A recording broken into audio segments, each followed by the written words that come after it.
বিয়ে যদি লাগে বুঝছিস, তাও আমি ফিটিং করে দিতে পারবো 500 টাকায়।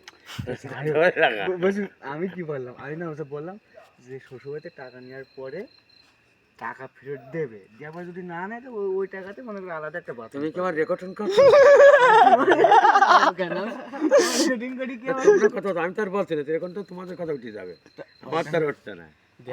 তো তোমার রেকর্ডিং করি লাভ কি? তোমার কি এখন কি তোমার জন্মে পছন্দ করবে? না, তাহলে তোমার শুনে হচ্ছে কেন?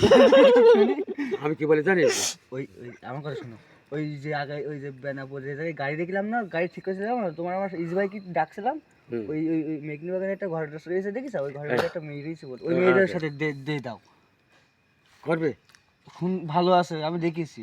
তুই না গেলি আমার সাথে? তুই কি গেলি? বেনাপোল না, তুই না গেলি? বড় হারাই বড় আশ্রয় ও না, এ যায়নি। বড় আশ্রয় তুই না গাড়ি নাকি? তাহলে ওইটা হলো ভালো আছে বলে না? ও মেয়েটা ভালো। হ্যাঁ, আমি আমি দেখে এলাম। বেশাদি ভাই এখন কারো না, এক কথায়।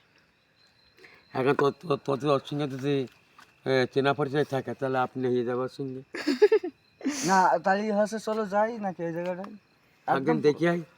না ভালো আছে ভাইয়া, ই আর কি না। লাইট তুমি বন্ধ করে বড় হার মেয়ে একটা খারাপ নেই মনে করলে, সব ভালো।